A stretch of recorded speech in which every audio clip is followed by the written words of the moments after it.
Today I will be ranking every Earthbender in Avatar: The Last Airbender and The Legend of Korra. Before I get into it, I want to go over a few ground rules.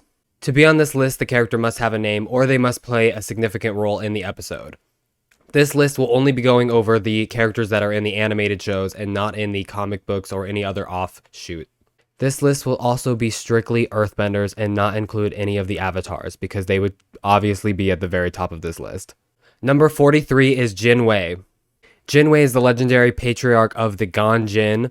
The Zhang tribe accused him of cowardly stealing the orb that led to the two tribes feuding. He's probably not even a real person, which is why he's last on this list. Scoochie was a earthbending orphan who lived on the streets of the Republic City. We never even see him earthbend in the episode that he's in, so apart from being a literal child, that also places him last on this list. Number 41 is the Canyon Guide. I have a hard time believing that this character is actually this incompetent. I think he might just actually be a terrible person and just pretending to be a bad earthbender because he hates everyone that's on this guide with him. Number 40 is Guo. This character could bend metal pins and needles. He probably became an acupuncturist because he sucks at earthbending. Number 39 is the Headhunter.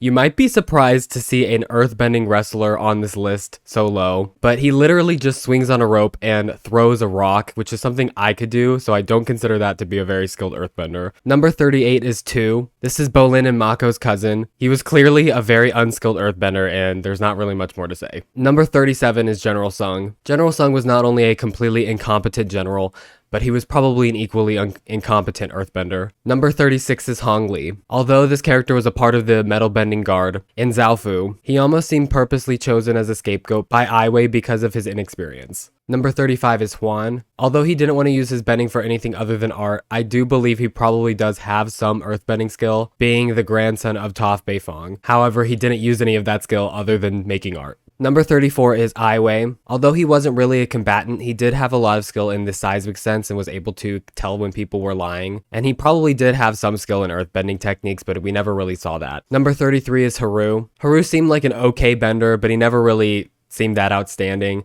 But I believe that he probably could become at least alright bender based on what we see in the show. Number 32 is Tyro. Haru's father didn't seem like a very good bender either, and he was a lot older than Haru. Although he seemed like he had a little more skill than his son, I don't think he places very high on this list. Number 31 is Ming. Ming was a pro bender player on the team the White Falls Wolf Bats. He was skilled at pro bending, but he pretty much immediately got handed his ass by the Equalists. Number 30 is the Gecko. The Gecko was a earthbending wrestler, and although he had a pretty cool skill of being able to climb on the walls using earthbending, I think that this was pretty much just a gimmick, and he wasn't that skilled of an earthbender. Number 29 is the Gopher. He had the unique ability of burrowing in the earth, which is at least kind of impressive, but it's kind of falling under the same category as the Gecko. Number 28 is the Big Bad Hippo. Although he was physically strong, I think his low competency was holding him back. Number 27 was the Boulder. I only place him above the Hippo because I believe he has maybe 2 more brain cells than the Hippo. He seemed kind of skilled as an earthbender, but pretty unremarkable. Number 26 is Toza. This was the former pro bending champion who got Mako and Bolin into pro bending. He ran the gym that helped pro benders train. In his prime, he was considered one of the best pro benders, so I consider him at least somewhat skilled as a bender. Number 25 was Gao. We see this Earth Kingdom soldier get bested by Zuko only after he starts using his firebending. He was a threat, but he ultimately wasn't that powerful. Number 24 is Mushi. This was a mobster for the triple threat triad. He still seemed like a below standard bender compared to the other members of his gang. Number 23 is Chin the Conqueror. This one might surprise you, and I contemplated either putting this character higher or lower on this list, but I decided ultimately on this place because I believe that Chin the Conqueror really wasn't that great of a bender. He was bested by Kyoshi pretty easily, and even if he hadn't stepped out of the way, he probably wouldn't have lasted very long against Kyoshi. And he also could have probably saved himself by earthbending some sort of platform from the cliff, but he chose not to. So I think that kind of tells you that he's not a very good earthbender. Number 22 is Young. This was the captain of Omashu's military. When King Bumi surrendered, he wasn't able to fend off the Fire Nation, but he did plan an assassination that was almost successful. Number 21 is General Hao. This was a longtime veteran, one of the Earth Kingdom's best generals. He was the leader of the Council of the Five, but he was ultimately bested by the Dai Li. Number 20 is General Fong. Despite this general's cruel methods ultimately being ineffective, ineffective, he proved to have at least some competency in battle, and even managed to trigger the Avatar state. Number 19 is Master Yu. I don't believe he was as powerful as his counterpart Jin Fu, but still he was a capable fighter and even was able to fend off multiple people. Number 18 is Gao Xin. The Sandbenders were capable of capturing Appa, and even if they ultimately sold him because he was too much for them to handle, they probably weren't good benders outside of their environment, but in the sand,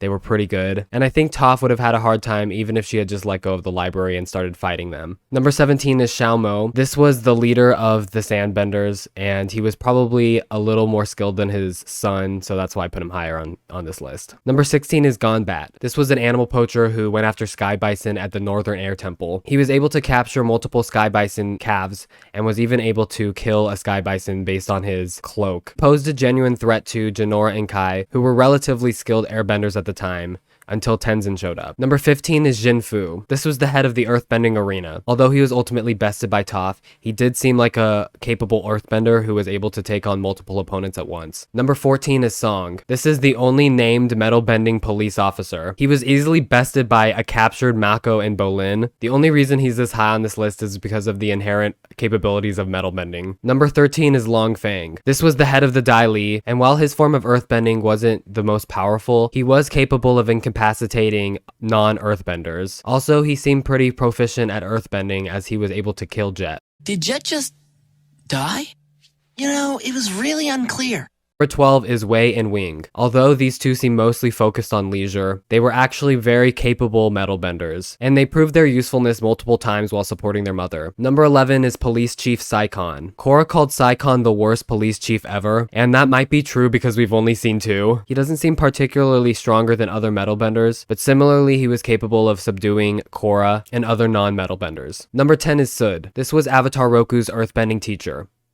We see very little of him, but he was regarded as one of the best earthbenders of his time. Number 9 is Lin Beifong. She was chief of police of Republic City and the firstborn daughter of the self-proclaimed best earthbender of all time, Toph Beifong. Lin Beifong was clearly an incredibly talented earthbender. Number 8 is Suyin Beifong, one of the most capable metal benders. I put her higher on this list than her sister because she seemed to have advanced the metal bending art more than her sister did. She also taught Kuvira everything that she knew. Number 7 is Bolin. Bolin was already a proficient earthbender and a pro bender player, but once he was able to unlock the ability of lava bending, he became probably one of the best earthbenders of all time. Number 6 is Kuvira. Kuvira was regarded as one of the strongest earthbenders of her time, and she was able to take on the Avatar one-on-one multiple times, even if Korra was weakened. Kuvira definitely deserves a high placement on this list. Number 5 is Shu. Shu was considered one of the first earthbenders who learned earthbending from the badger moles. He helped create the massive underground labyrinth called the Cave of Two Lovers. Number 4 is Ghazan. Ghazan is the most proficient lava bender we see in the series. He destroyed the entire Northern Air Temple, and he would have killed Mako and Bolin if Bolin hadn't discovered lava bending. The only reason that Ghazan was even able to be defeated was because he chose to